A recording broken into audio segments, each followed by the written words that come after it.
اور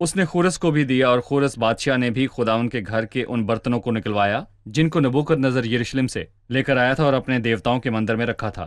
انہی کو شاہ فارس خورس نے خزانچی مترادات کے ہاتھ سے نکلوایا اور ان کو گن کر یہودا کے امیر شیش بزر کو دیا، اور ان کی گنتی یہ ہے: سونے کی 30 تھالیاں، چاندی کی 1000 تھالیاں اور 29 چھریاں، اور سونے کے 30 پیالے اور چاندی کے دوسرے قسم کے 410 پیالے۔ ان سب چیزوں کے بارے میں میرا جو سوال ہے ڈاکٹر فیاض سے ہے، یہاں شیش بزر نامی شخص جو یہودا کا امیر ہے، میں اس کے بارے میں جاننا چاہتا ہوں۔ سب سے پہلے شاہ فارس خورس نے خدا کے ان برتنوں کا کیا کیا جو کہ نبوکدنضر یروشلم سے لے کر آیا تھا؟ آپ اس کے بارے میں کیا کہیں گے؟ شیس بزر زربابل بن سیالتیل کا نام ہے، اور ہم جانتے ہیں کہ اسیری میں بادشاہ اسیروں کے نام تبدیل کرتے تھے۔ مطلب نبوکدنضر نے دانیل اور 3 نوجوانوں کے نام تبدیل کیے، اور نبوکدنضر کا ان کے نام تبدیل کرنا اس کے اختیار کا اعلان تھا، اور زربابل بن سیالتیل کا نام بھی تبدیل کیا گیا اور اس کا نام تبدیل کر کے کدلانی رکھا گیا جو کہ پہلے شیس بزر تھا۔ پر جیسا سلوک خورس نے خدا کے برتنوں کے ساتھ کیا وہ بہت اچھا تھا، اور 3 بادشاہ خدا کے برتنوں کے ساتھ جڑے ہیں اور نبوکدنضر ان کو لایا، اور 7ویں آیت کے مطابق ان کو اپنے دیوتاؤں کے مندر میں رکھا، اور خدا نے استثنا کے 28ویں باب میں کہا تھا، لیکن اگر تو ایسا نہ کرے کہ خداوند اپنے خدا کی بات سن کر اس کے سب احکام اور آئین اور ہر جو آج کے دن میں تجھے دیتا ہوں احتیاط سے عمل کرے، تو یہ سب لعنتیں تجھ پر نازل ہوں گی اور تجھے لے لیں گی۔ اور ان میں ایک لعنت ایسی ہے کہ خداوند تجھے ایک ایسی قوم میں لے جائے گا جسے تو نہیں جانتا۔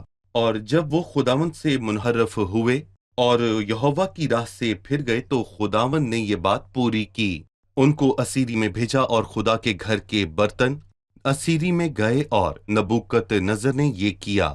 اور دانیل کے 5ویں باب میں بیلشزر نے خدا کے گھر کے برتنوں کی بے حرمتی کی۔ جب اس نے اپنے لوگوں کے ساتھ اس میں شراب پی تو خداوند کا قہر بھڑکا، اور اس سے خدا کی بے عزتی ہوئی، لیکن وہ اسی رات مارا گیا۔ بیلشزر کی عدالت ہوئی، اور پھر نبوکدنضر وہ برتن لے گیا، اور بیلشزر نے خدا کی بے عزتی کی اور خدا نے اس کی عدالت کی۔ پر خورس جو کہ تیسرا بادشاہ تھا، اس نے برتن یروشلم میں خدا کے گھر میں واپس کیے، اور خدا کا وعدہ پورا ہوا کہ وہ لوگ اور وہ برتن اسیری سے لوٹ کر یروشلم واپس آئیں گے۔ ہم یہاں پر ایک وقفہ لیں گے، پھر مہمانوں سے دوسرے باب کے بارے میں سوال لیں گے جس میں ناموں کی فہرست ہے جو اسیری سے واپس آئے۔ معزز سامعین، ہم ایک چھوٹے سے وقفے کے بعد دوبارہ حاضر ہوں گے، ہمارے ساتھ رہیے۔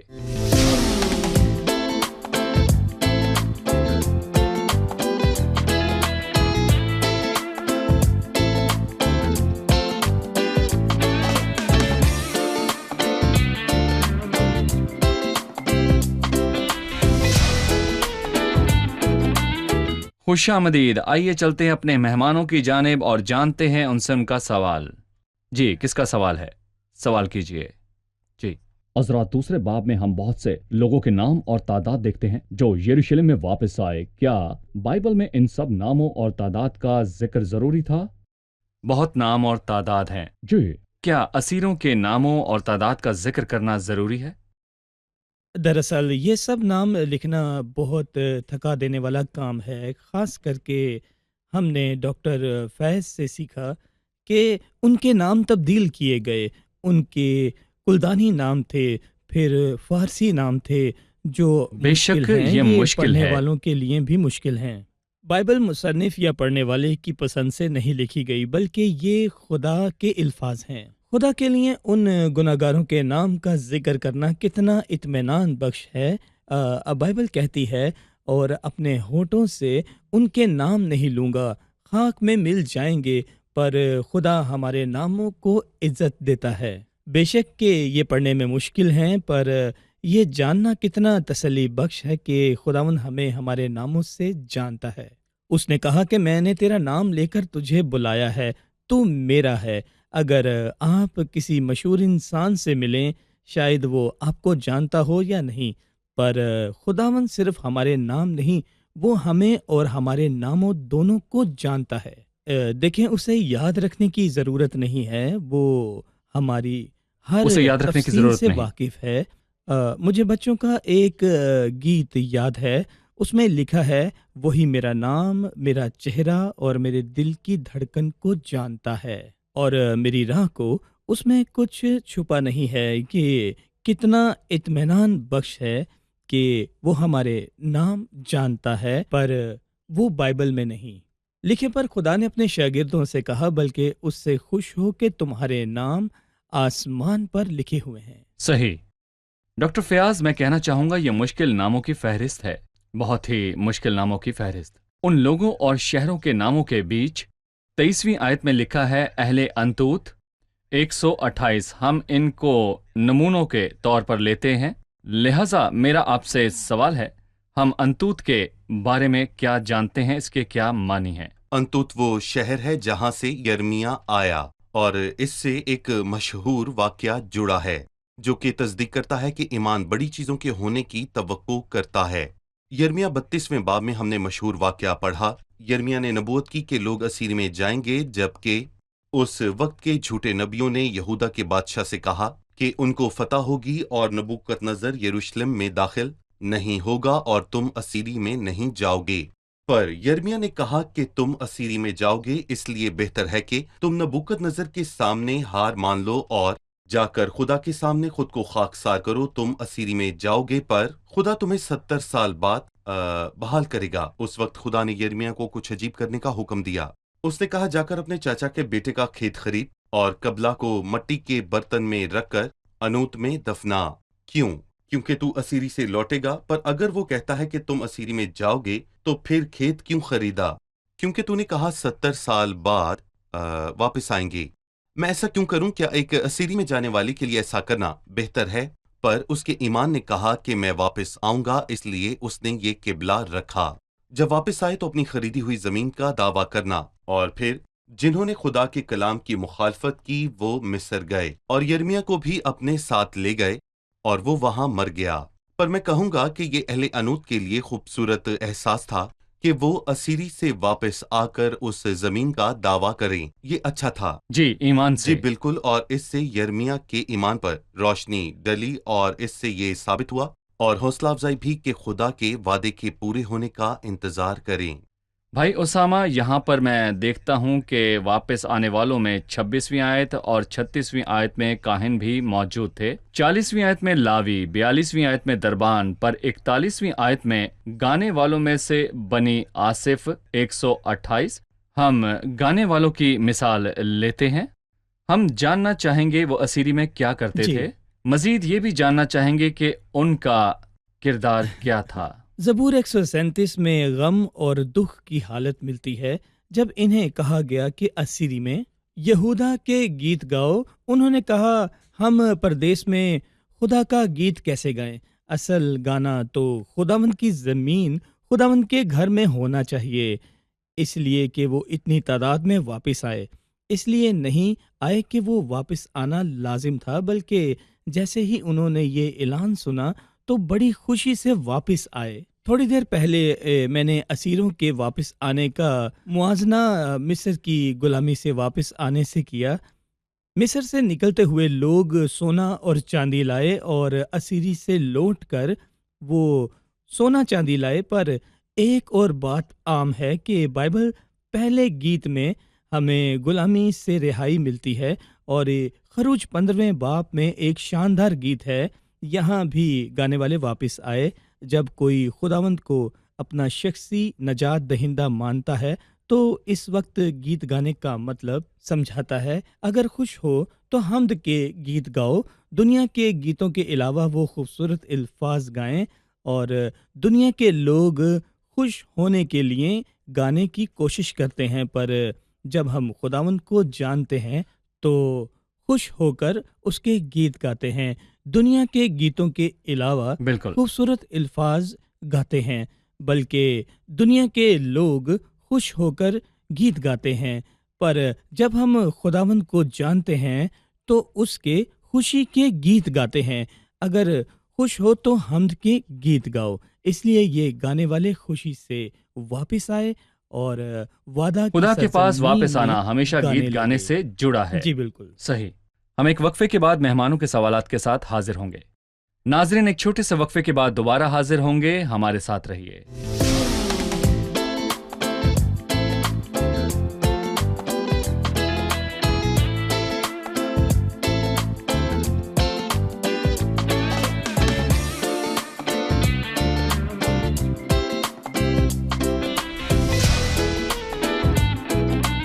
خوش آمدید، آئیے چلتے ہیں مہمانوں کی جانب اور جانتے ہیں ان کا سوال۔ جی سوال کیجیے۔ عزرا دوسرے باب اور نہیمیہ 7ویں باب میں واپس آنے والے 32 خاندان ہیں، 18 ایک جیسے ہیں اور ان میں سے 14 فرق ہیں۔ میں اس فرق کی وضاحت جاننا چاہوں گا، اس کے بارے میں ہمیں سمجھا دیجیے۔ یہ فرق کیوں موجود ہے؟ 14 خاندان ایک جیسے نہیں، پر دونوں فہرستوں میں 18 خاندان وہی ہیں۔ عزرا میں زربابل بن سیالتیل کے ساتھ واپس آنے والے لوگوں کی بات ہے، اور نہمیہ میں دراصل وہ لوگ ہیں جو یروشلم تک پہنچے اور راستے میں بہت کچھ ہوا۔ ان میں سے اکثر نہیں پہنچے، وہ مر گئے، اور کچھ یروشلم کے علاوہ دوسرے شہروں میں بس گئے، اور یہ مختلف واقعات ہیں۔ صحیح، تو اس طرح ان کی تعداد میں فرق ہے۔ صحیح، ہمیں روحانی بحالی کا عملی سبق بتائیے، کیونکہ اب وقتی اسیری ہے۔ وقتی اسیری اس لیے تھی کہ بنی اسرائیل کے گناہوں کی وجہ سے خداوند نے ان کو غیر قوم میں اسیر بننے کے لیے بھیجا، تاکہ بت پرستی اور خدا کو چھوڑنے کے گناہوں سے توبہ کریں۔ ہماری روحانی زندگی میں بھی روحانی اسیری ہوتی ہے۔ کیا ہماری زندگی میں روحانی اسیری ہے؟ ایک روحانی اسیری کے ساتھ کیا ہوتا ہے، یہ بتائیے۔ جی، جب ایماندار خدا کے ساتھ رفاقت اور خدا کی مرضی کو چھوڑتا ہے اور اپنی زندگی سے خدا کی مرضی کو نکالتا ہے تو وہ دنیا کا اسیر بن جاتا ہے۔ بائبل نصیحت کرتی ہے کہ دنیا اور اس کی چیزوں سے محبت نہ رکھیں، پر آپ حیران ہوں گے کہ یہ نصیحت کس کو ملی؟ ان ایمانداروں کو نہیں جن کی خدا سے رفاقت نہیں، نہ کمزور ایمانداروں کو، بلکہ مضبوط ایمان والوں کو ملی۔ ہم مضبوط ہو اور خدا کا کلام تم میں قائم رہتا ہے اور تم اس شریر پر غالب آ گئے ہو۔ نہ دنیا سے محبت رکھو، نہ ان چیزوں سے جو دنیا میں ہیں۔ صحیح، ایک جو دنیا کا اسیر بننا وہ دماغ تھا جب وہ خدا کی خوشی اور مرضی سے خدمت میں آیا۔ اس کو حاضر دینہ سے محبت تھی کہ یہ روحانی اسیری نہیں مگر جیسے اسیری سے واپس لوٹنے کا موقع ہے۔ پر ایماندار جو دنیا سے جڑا ہے اور اس کی آنکھیں دنیاوی چیزوں پر ہیں، اس کے پاس موقع ہے کہ خدا کو دل دے اور توبہ کرے تاکہ وہ اپنی پاک مرضی سے اس کو قبول فرمائے۔ میں آپ سے بائبل کے کسی اور کردار کے متعلق جاننا چاہوں گا، جیسے یعقوب جب اسیری میں گیا، اس کے واپس آنے کے بعد خدا سے اس کی رفاقت بحال ہوئی، یہ کیسے ہوا؟ دیکھیں، 20 سال اپنے ماموں کے پاس رہنے کے دوران ہم نے نہیں پڑھا کہ اس نے خداوند سے بات کی۔ اس نے کبھی مذبح بنا کر قربانی نہیں چڑھائی، وہ دنیاوی چیزوں میں ہی مسرور رہا۔ وہ اپنا کام سنبھالنے میں ناکام رہا، اسے بچوں کو پالنا نہیں آتا تھا۔ اور میں یہ بھی کہنا چاہوں گا کہ اس کے گھر میں جھگڑے تھے اور اس کے گھر میں بے شمار پریشانیاں تھیں۔ وہ اسیر تھا۔ اور میں کہوں گا کہ ایک اور کردار ہے جب داؤد سکلاج میں تھا اور اس کے اور خدا کے بیچ کوئی رابطہ نہیں ہوا، نہ کوئی ستار، نہ کوئی گیت۔ ان 16 مہینوں میں اس نے کوئی زبور نہیں گایا۔ آخر داؤد وہاں کیا کر رہا تھا؟ داؤد نے کہا، تو میری آوارگی کا حساب رکھتا ہے، جیسے خدا کہتا ہو۔ مہینہ ہو گیا 2، 3، 4 یا 10، 16 مہینے ہو گئے میں نے تیری آواز نہیں سنی۔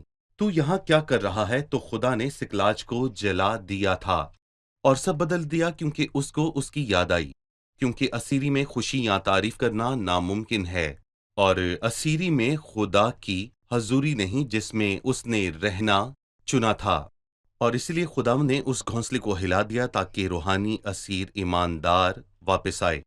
صحیح، جب یعقوب اس اسیری سے واپس آیا تو وہ خوش آخری تھا۔ دنوں میں خدا اور اپنے رشتے کے بارے میں اس کے کیا الفاظ تھے؟ دیکھیں، میں کہوں گا کہ 48ویں باب میں اس نے خداوند کو 7 بار بیان کیا کہ اس کی روحانی حالت بہتر ہوئی ہے، اور اس کے بعد اس نے خدا کی 7 خوبصورت خصوصیات بیان کی کہ خدائے قادر مطلق اور پھل دینے والا خدا، برکتوں کا خدا اور ناممکنات کا خدا۔ اسے امید نہیں تھی کہ وہ یوسف کو دیکھے گا، پر خدا نے اس کو اس کے بچے بھی دکھائے، اور وہ فکر کرنے والا خدا ہے۔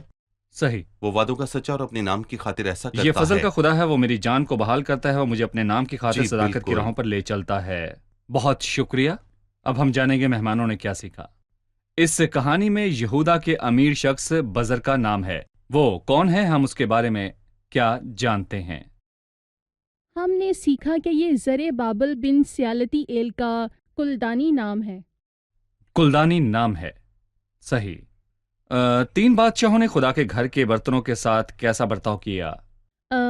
بنو قد نظر نے خدا کے فیصلہ کو پورا کیا، کیونکہ لوگوں نے خدا کو چھوڑ دیا، اور خدا نے کہا تھا کہ اگر تم مجھے چھوڑو تو ایک غیر قوم میں اسیر بن کر جاؤ گے۔ وہ ان کو اور ان کے برتنوں کو لے گیا۔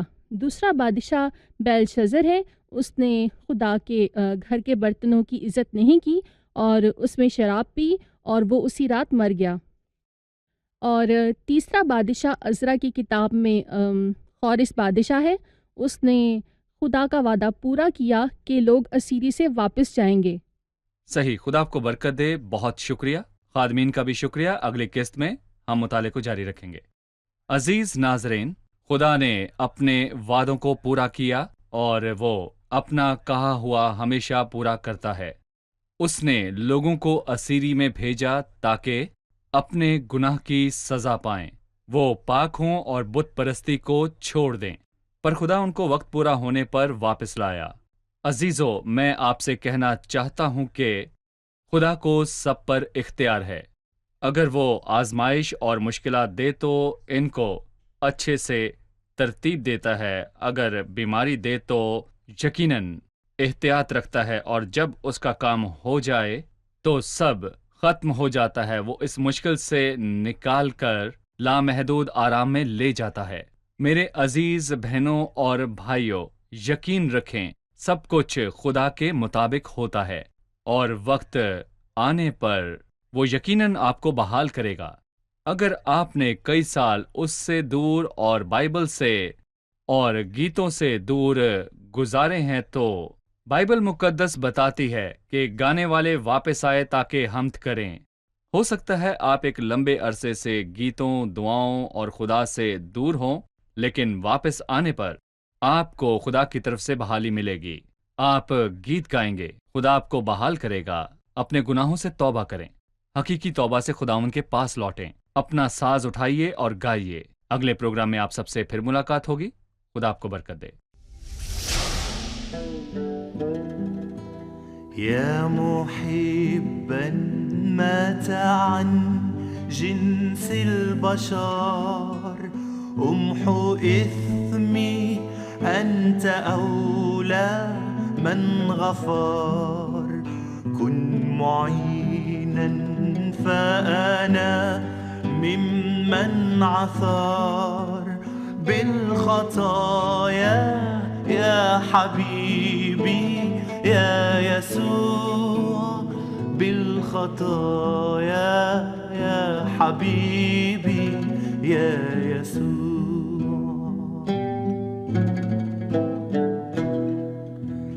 أنت حصني وإليك الملتجى منك ألقى بالتجاء الفرجا فأعن ضعفي وولد بالرجاء بخلاصي يا حبيبي يا يسوع بخلاصي يا حبيبي يا يسوع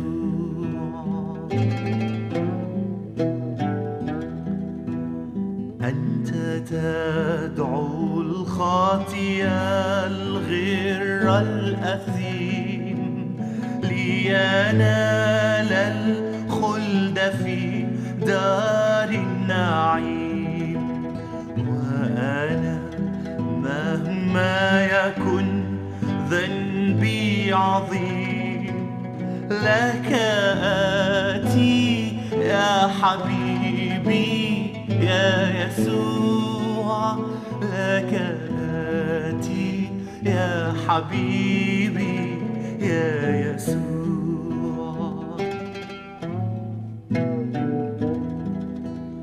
أنت من تحيي رجاء في القلوب، مانحا عفوا إذا كانت تتوب. أنت غفار الخطايا والذنوب، فامحو إثمي يا حبيبي يا يسوع.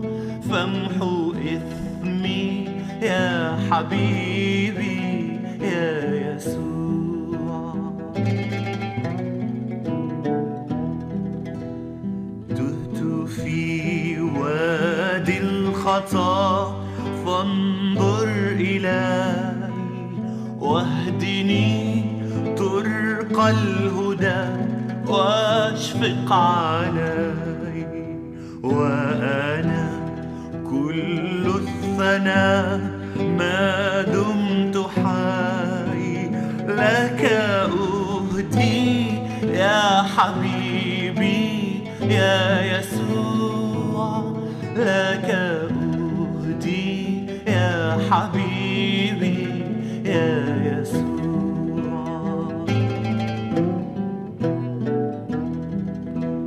يا كريما جاء من أعلى سماء، لك حمدي كل حين في الصلاة. فإذا ما جاءني يوم الوفاة، لك نفسي يا حبيبي يا يسوع.